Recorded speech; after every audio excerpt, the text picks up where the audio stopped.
Hello all, we're going to have a look at this 35 marker that came up in 2013. So the 15 was explain the meaning of the term self-fulfilling prophecy in education. So 15 marker is 3 paragraphs with this shows at the end of each paragraph with an aim for 3 sociologists per paragraph. The 35 was outline and assess explanations of differences in attainment in education within the UK. So, outline and assess don't tell you anything. Where it's got the word explanations,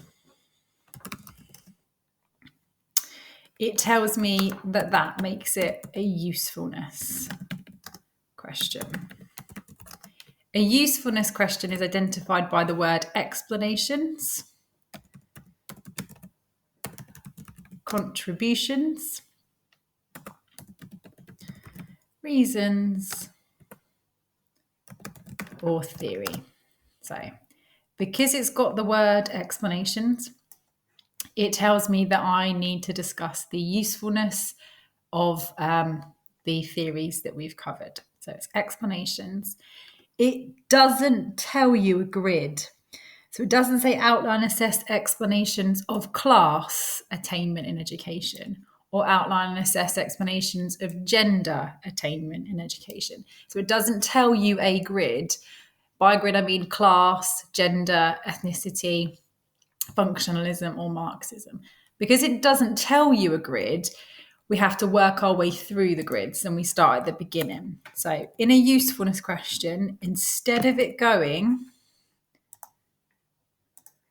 3 for the question, 3 against the question, like this, yes, no, yes, no, yes, no, we don't do that with a usefulness question. We literally do 6 paragraphs, but down the page. So not for and against, we just do them one after the other. So outline, assess explanations of differences in attainment in education within the UK. So functionalism is the first grid that we did, the blue grid, and they don't really discuss kind of differences in achievement. It's all about how education works, it functions, it's about the most able performing those roles. Marxism, again, doesn't seem to be focusing too much necessarily on attainment. It's just about what the purpose of education is for a capitalist society. So those two don't really work. So I kind of tick them off the list. And then I go to the class grid. So material deprivation is one of the first key explanations there. And it's also a very good explanation for differences in attainment. Attainment just means achievement. They're asking you to discuss different explanations for why there's different rates of attainment or achievement in education. So, paragraph 1. A useful explanation for differences in attainment is material deprivation.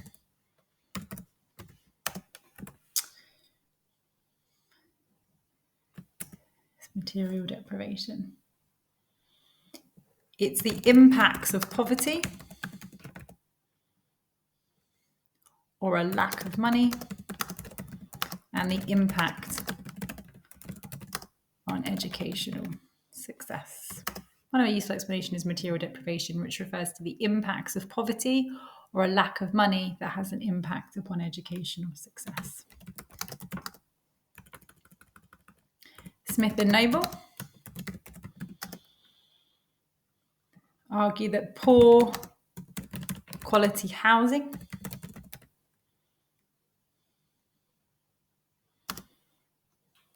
can lead to higher rates of sickness. Poor quality housing can lead to higher rates of sickness.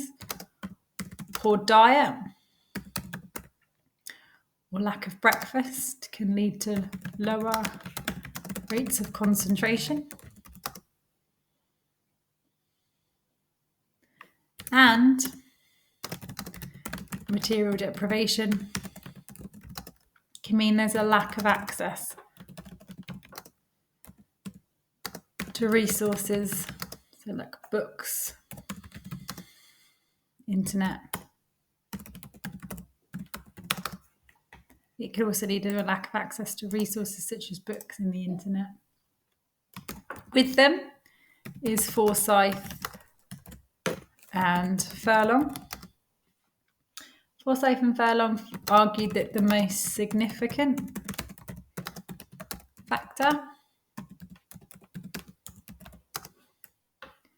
deterring the working class from university was the cost.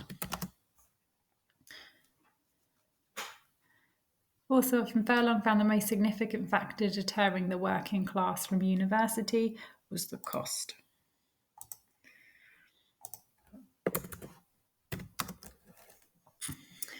And catchment area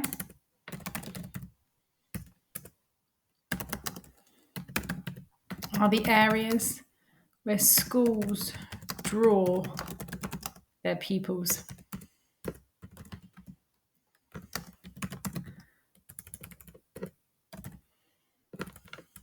A catchment area are the areas that schools draw their pupils. And schools in socially deprived areas, by that we mean high unemployment, crime and poverty. Catchment areas are the areas that schools draw their pupils, and schools in socially deprived areas with high unemployment, crime and poverty tend to have an issue with discipline and a higher turnover of teachers. Tend to have issues with discipline and also a much higher turnover of teachers. Just because I know that material deprivation is in the ethnicity grid, I'm also just going to make a note there that 38% of minorities live in poor housing, compared with 18% of white groups. Material deprivation doesn't just have an impact upon class, it crosses over with ethnicity there. So, all that knowledge, I've got 3 pieces of evidence. Catchment area still counts as kind of, evidence. So those things, then I'm going to do this shows, I'm going to do my AO2. This shows material deprivation is a useful explanation.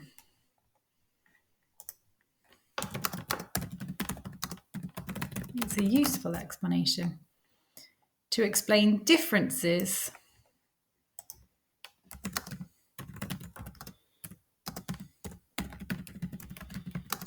in attainment within education.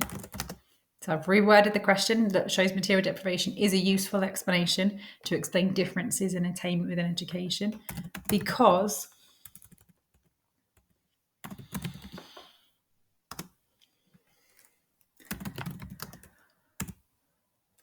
poverty can lead to higher rates of sickness, because poverty is what can lead to higher rates of sickness. And so it leads to higher rates of sickness, so content is missed. And poor concentration within a class or within a lesson. It's useful because it's poverty that can ultimately cause the inequality, because it can lead to lessons missed, so parts of the exam not covered, and poor concentration within lessons. It can also, this explanation can also explain the attainment gap between Bangladeshi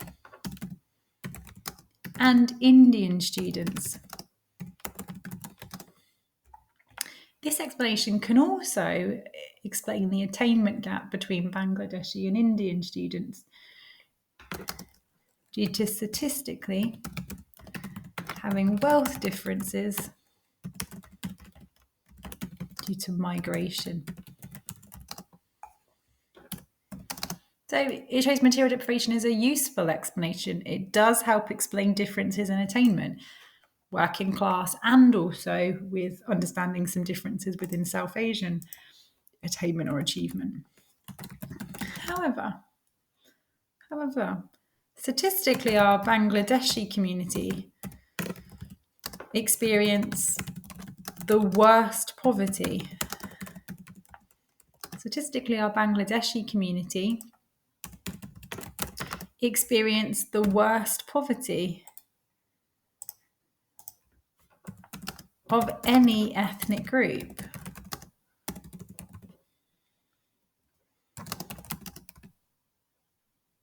But these students actually perform higher, or actually have a higher attainment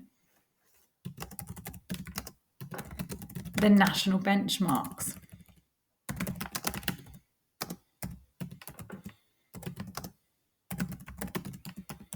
Suggesting, so statistically, our Bangladeshi community experience one of the worst rates of poverty of any ethnic group. But these students actually have a higher rate of attainment than national benchmarks. It's about 61% who achieve a 5 in English and maths.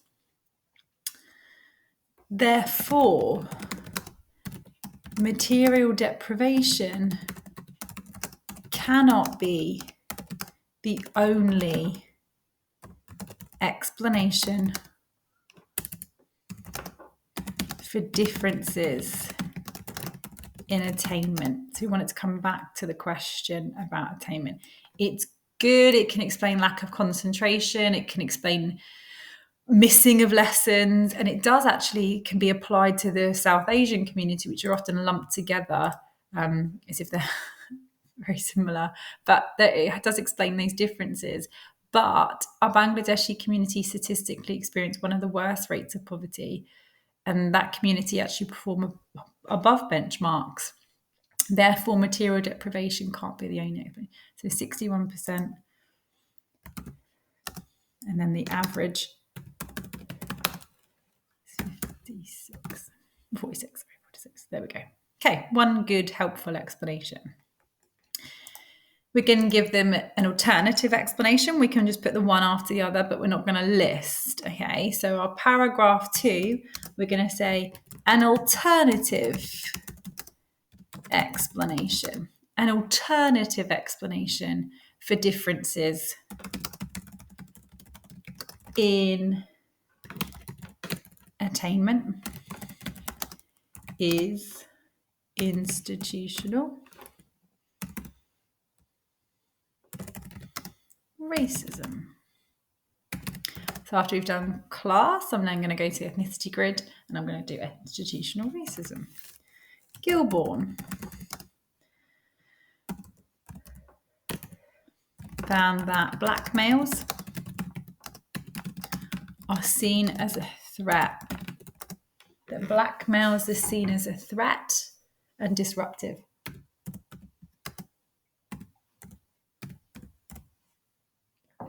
Black males are seen as a threat and disruptive. They are 3 times more likely to be excluded and more likely to be allocated to bottom sets. 3 times more likely to be excluded and much more likely to be allocated into bottom sets. With Gilbourne in the section of the grid, Pilkington is with him, and Pilkington found evidence of racially discriminatory practices in the allocation of pupils to sets. Always put those two together. Found evidence of racially discriminatory practices in the allocation of pupils to sets. The other sociologist in that section of the grid, in the green grid, is Gilborn and Ball. Gilborn and Ball found that middle class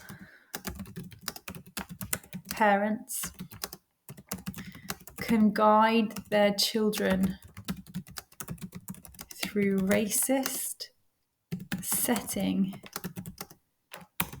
and streaming. Middle class children can guide their children through racist setting and streaming because they can use their cultural capital.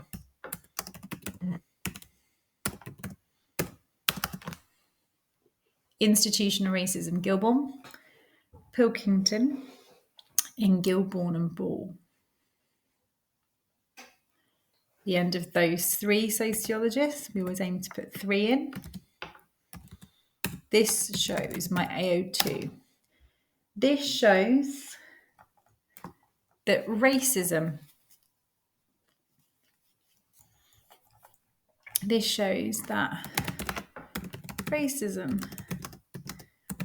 is a useful explanation. It shows that racism is a useful explanation to explain differences in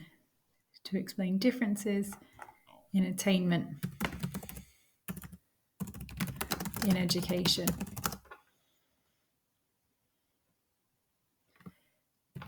As black males are denied access to the curriculum, so in brackets, due to exclusion. Remember, it's often due to kind of hairstyle, and I use that term very delicately. So too extreme fades, hair's cut too short.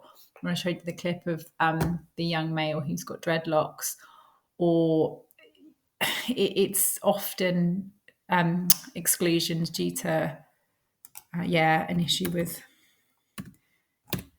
certain hair. So it shows that racism is a useful explanation to explain differences in attainment in education, as black males are denied access to the curriculum via exclusion and are denied access to content to achieve higher grades due to setting and streaming. If you are excluding certain groups, you are ultimately denying their access to their education. So you have to question whether it was an appropriate reason to exclude them. And if you're allocating a certain group to those bottom sets, you're also denying those groups content to achieve those higher grades. You're ultimately causing them to not be able to access those top grades.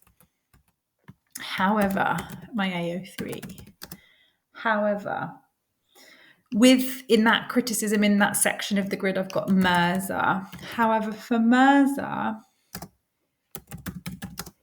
these theories fail to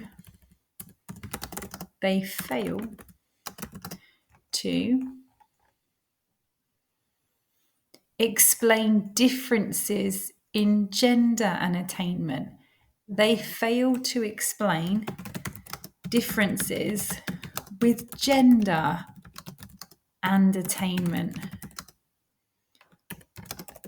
Black girls work hard to resist racist labelling and do well in spite of it. They don't discuss any gender differences within attainment and education.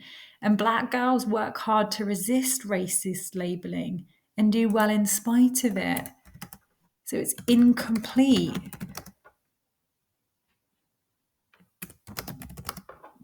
Why can't boys resist?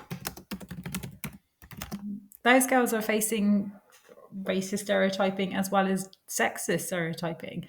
The question is incomplete. You can't explain to us why there's a gap then, 21% gap between black girls and black boys' attainment or achievement. Okay, done a bit of the blue grid, done a bit of the green grid with racism within education. So now what I'm going to do is I'm going to do a bit of the pink grid. So I'm going to go to the pink one, which is gender. I just criticised that theory for ignoring gender. So, and all peer groups is an explanation for differences in attainment. Again, we're not listing, we're saying peer groups is an explanation for differences in attainment in education. Peer groups. So, this one, I'm going to do Epstein. So, professor, she is a female, please don't misgender her. So, Epstein found that working class boys experience homophobic bullying and are negatively labelled if they are hardworking and engaged. Working class boys often experience homophobic bullying or being negatively labelled if they're hardworking and engaged. Disappointing. Francis found that working class boys, so they're combining class and gender. They're doing like a little bit of a discussion of both. So again, Professor Francis, she identifies as female, so please don't misgender her. Francis found that working class boys often feel that education is irrelevant to their careers. So education is often irrelevant to their careers and adopt an identity of effortless achievement. And adopt an identity of effortless achievement, expecting high exam results with little or no effort. Francis finds that working class boys often think education is irrelevant and adopt an identity of effortless achievement. Okay, they're together in the grid and it's pink. And then I just think, well, I'm always trying to aim for 3 in each paragraph. And I just think, can I remember anyone else who also mentions peer groups that can follow that theme? And I think, Saul does. I know he's in the green grid, but oops. So for Saul, he found that Afro-Caribbean boys in Africa, so Afro-Caribbean boys peer groups pressure. So in Afro-Caribbean boys peer groups, pressure is placed on individuals to be anti-school. And status is awarded through being hyper masculine. So Saul argues again that it's peer groups, and in Afro-Caribbean boys' peer groups, a lot of pressure is placed on them to be anti-school. Status is awarded through being hyper-masculine. Okay, 3 sociologists. this shows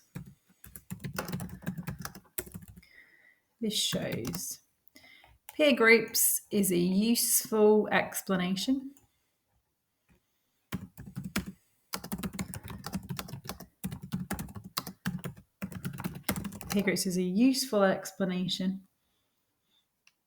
to explain gender differences in attainment in education. It's useful to explain gender differences in attainment in education.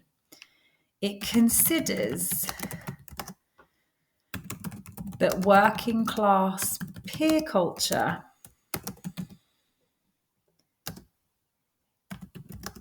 can make it difficult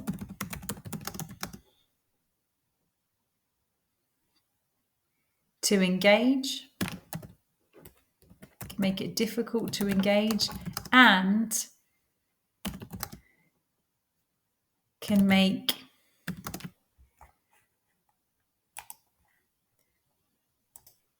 it difficult to engage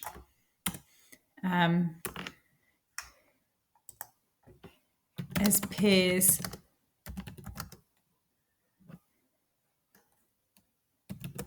may label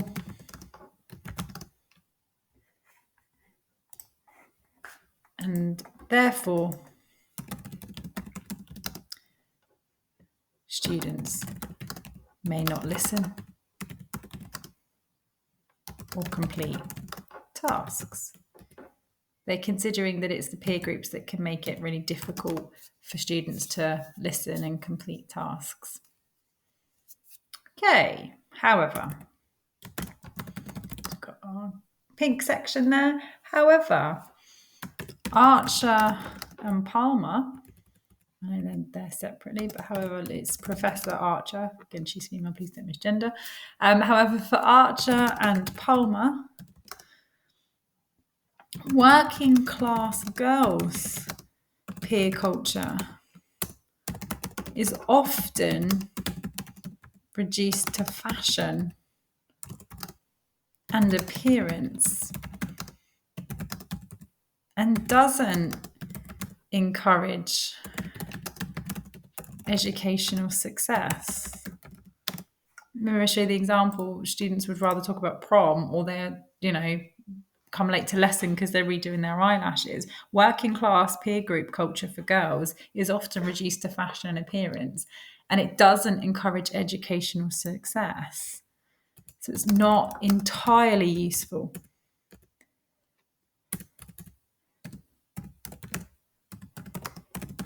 To explain gender differences. Not quite that useful necessarily explaining gender differences. So 3 paragraphs: class differences, ethnic differences, gender differences. Okay, then I'm going to go back to class. So an alternative explanation is parental involvement. An alternative explanation is parental involvement. And this can explain differences in class and potentially ethnic groups, So we're going to do there in the green grid, Douglas found that parental interest was the most important factor.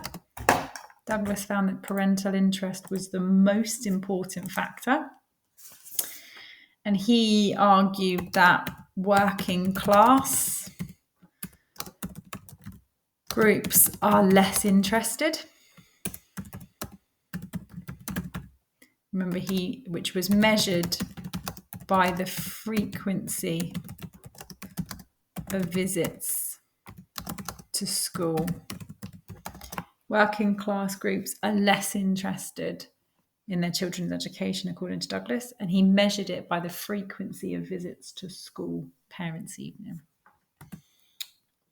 With them is Phillips and Palmer, so in the same section of that grid. Middle class are more child-centred. Middle class are just more child-centred. They encourage children to plan ahead, to be future time oriented. Encourage children to plan ahead or be future time orientated, and can actually socially control them.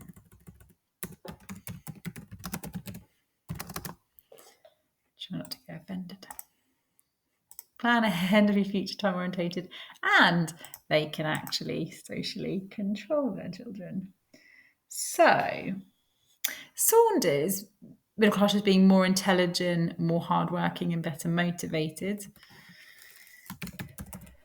can go there too. So just more hardworking, better motivated.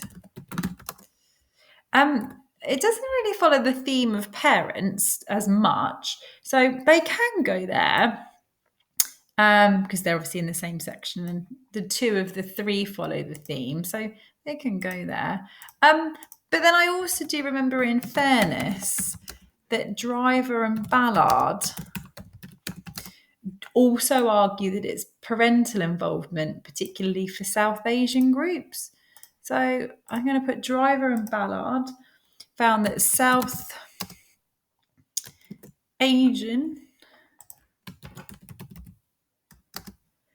parents have high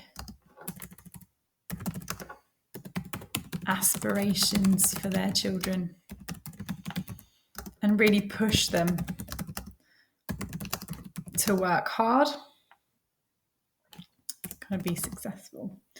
So your options are, and I've kind of mentioned here that parental involvement can explain differences in class.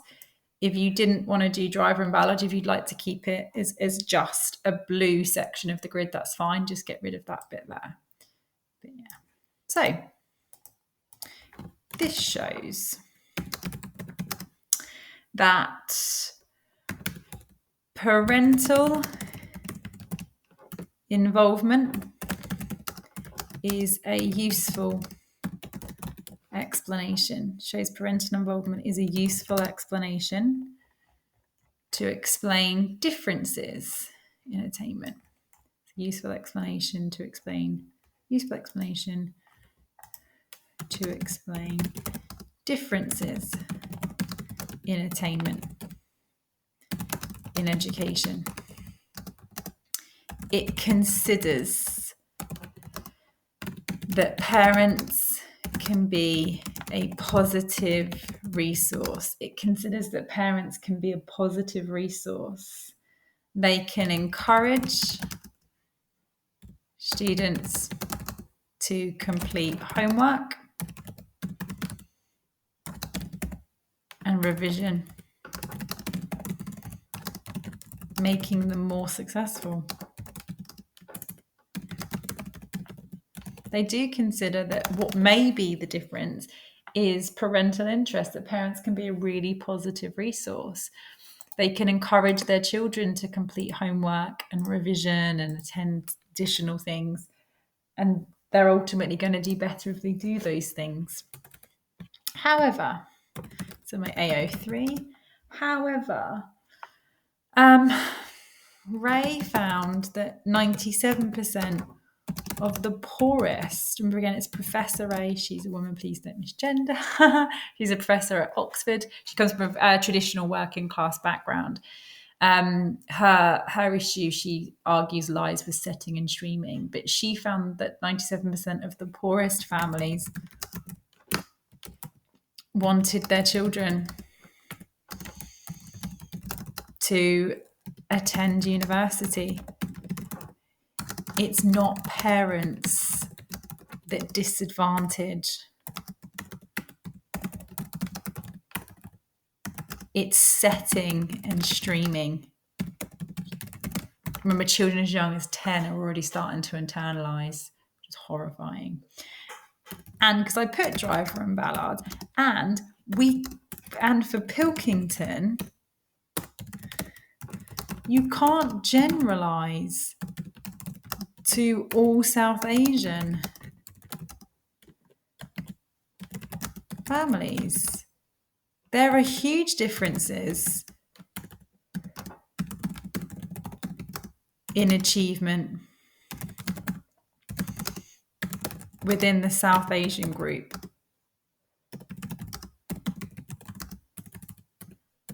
Remember, a Pakistani group is at, I think I'd be guessing if I said 53. So huge differences in attainment in our South Asian group. We've got Indian, 61. Bangladeshi, no. I'm guessing, folks, to make a little note there. I'm not confident. I don't want to stress you out with the wrong information. So you can put the stats there as well to illustrate that you can't generalise just because it's not really helpful in general, but also there's huge rates of differences in attainment. So if you want to make a little note there, don't want to say the wrong thing. Right, gone to the blue grid, parental involvement. So number 5, I'm going to go back to the ethnicity grid. Just going to let my cat in a second because outside the door meowing.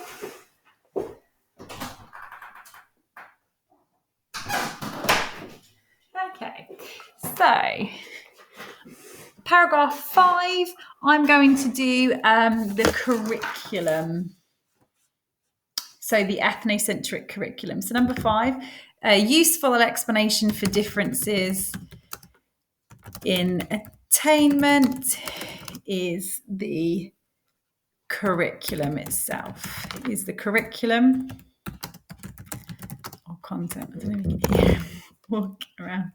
Curriculum or the content. So for Cord, the curriculum is ethnocentric. It ignores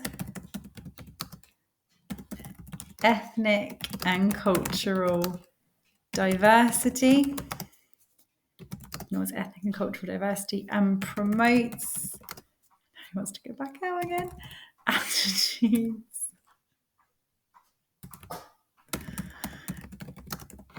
of Little Englandism.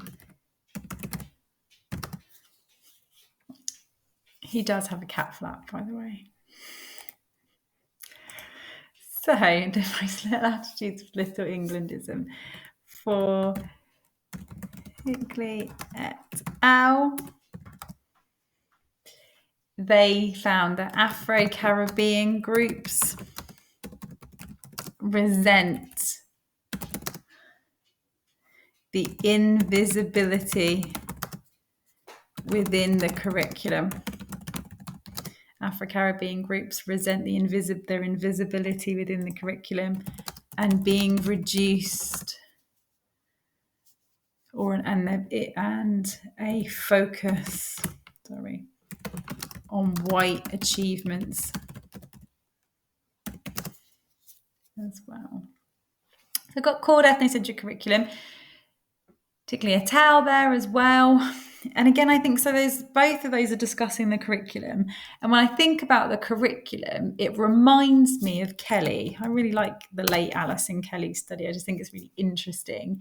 So although it's the pink grid, again, I'm trying to do 3 sociologists and it links quite nicely. So for Kelly, science is packaged as a boys' subject. Science is packaged as a boys' subject, and we still use gender narratives. Science is packaged as a boys' subject, and we still use gender narratives, male pronouns.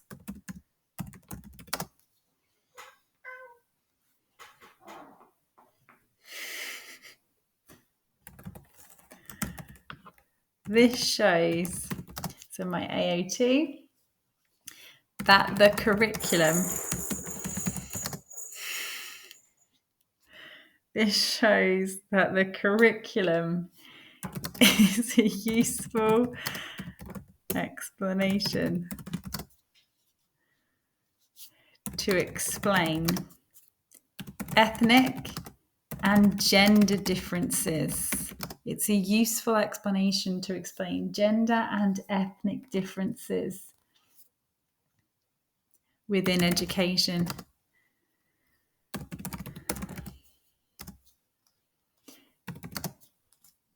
As the invisibility can mean certain groups may not engage in particular subjects. So we're kind of arguing that if kind of girls are invisible in physics and people of colour are invisible in other parts of the curriculum, then that may put those students off and not engage in a particular subject or area. I think it's quite an interesting point. However, the highest performing ethnic groups are our Chinese and Indian communities, and their culture, so I'm talking about and the community's cultures are still ignored within the curriculum too. So, however, our Chinese and Indian students outperform white British. Chinese and Indian students outperform white British groups, and their culture is largely ignored, but still do well in spite of this.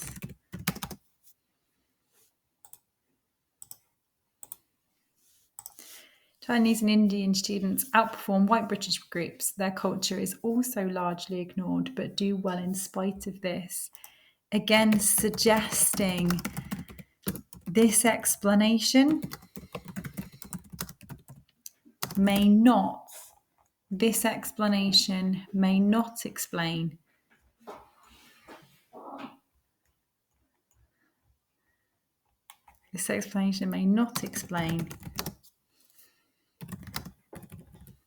differences effectively.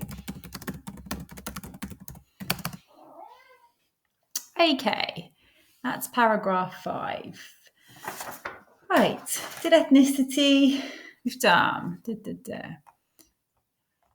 Class, ethnicity, some gender, some more class, some more ethnicity. So you could then go back to gender, or I think the last one I would do is I would go back to class. So I'm just going to let him out again because he's just up in the ante. Go on.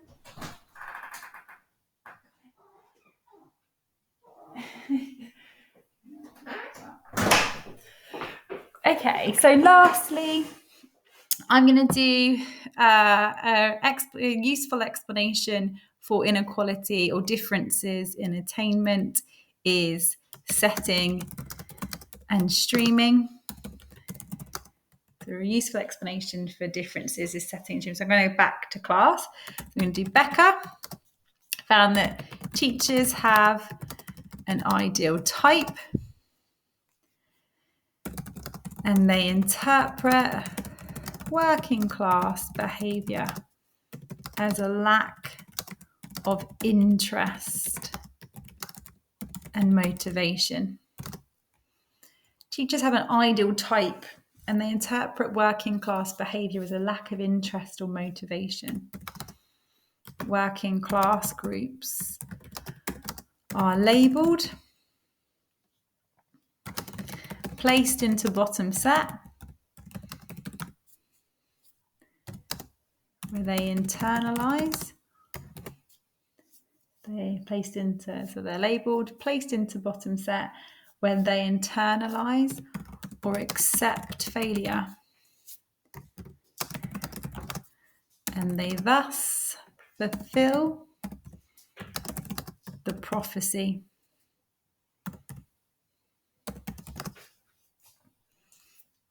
Working class labelled, placed into bottom set, where they internalise or accept failure, and thus they fulfil the prophecy. Ray found that children as young as 10, under 10, have already internalised. They've already started to accept this idea they're not very bright or they're going to fail. And Hargreaves found that the judgment of ability, so judgment of ability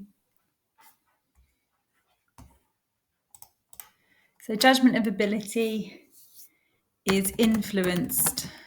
Judgment of ability is often influenced by the houses that students come from. So, Becker, Ray, Hargreaves. So as I've said, you can we've done class, we've done ethnicity, gender, attainment, class, ethnicity. You could go back to gender, or you can just select one from any area really, should you wish, because we've got a good range here. That's paragraph 6. Okay, those three. At the end of that paragraph, this shows setting and streaming is a useful explanation. It shows that setting and streaming is a useful explanation to explain differences in attainment in education. Getting tired. The useful explanation to explain differences in attainment in education, because it considers that students may not engage and give up as a result of bottom set,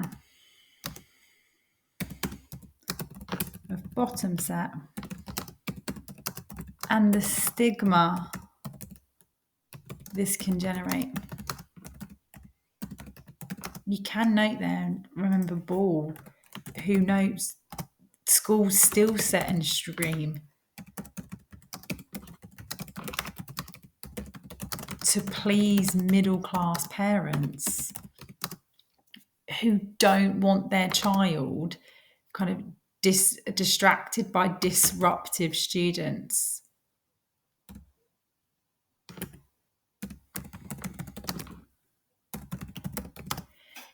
Because pretty much all of the evidence suggests that setting and streaming is not a good thing for the vast majority of learners.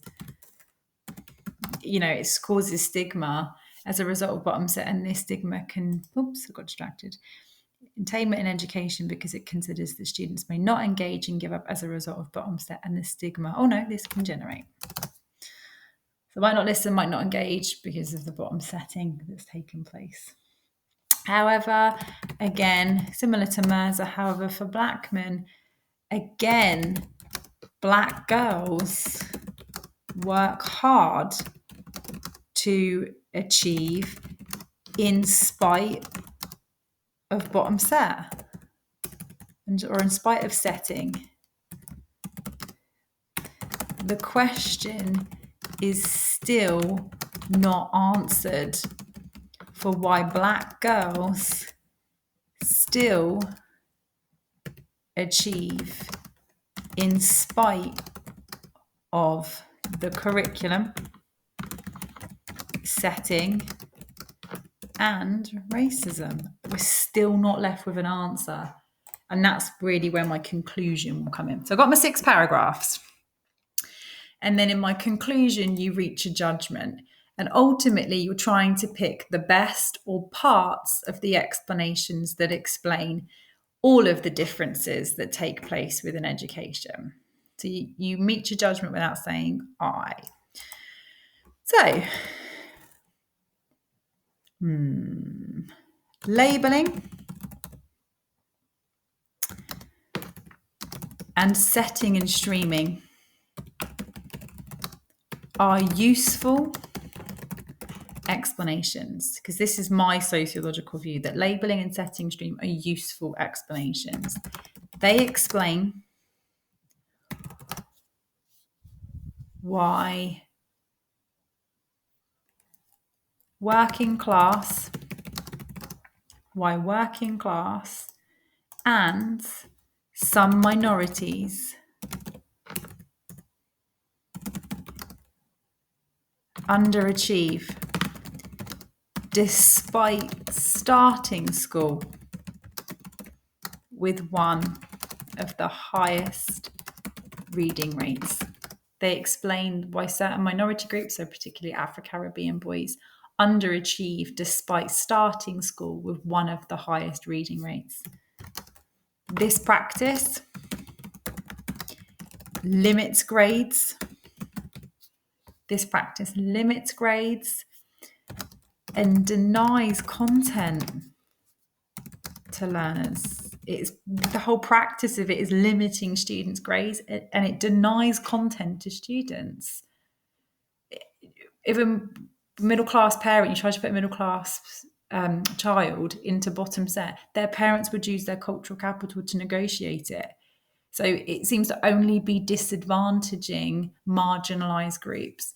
This practice limits grades, denies content to learners, and only appears to hurt already marginalised groups.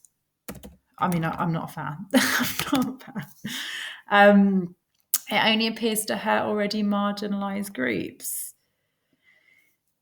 However, I mean, that is my conclusion. I feel like teachers have a responsibility and institutions have a responsibility. However, we can't underestimate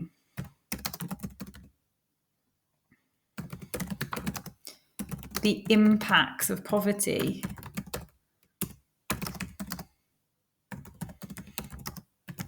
and it is government's responsibility to use our money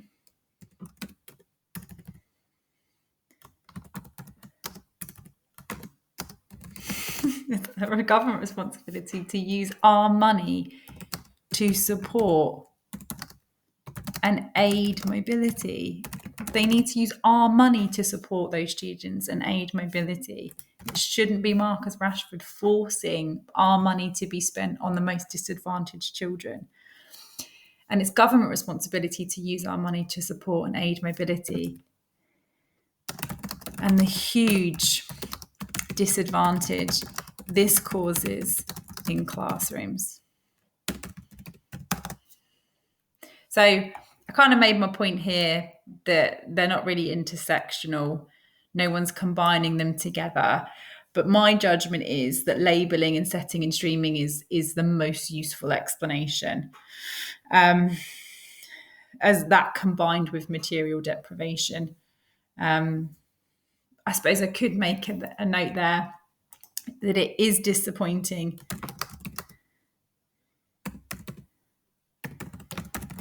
that no one theory can combine or can provide an explanation that can truly help us understand. It can help us understand class, gender, and ethnic differences in education. And it is disappointing that not one theory can provide an explanation.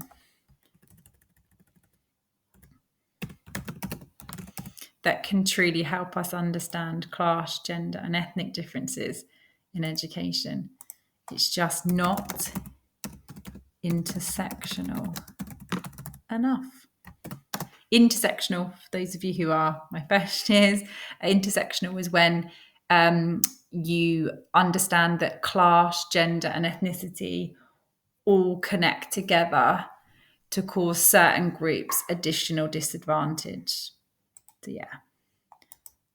Okay, that's our response to this 35 marker. I really like it, even though it's a mixture of the grids.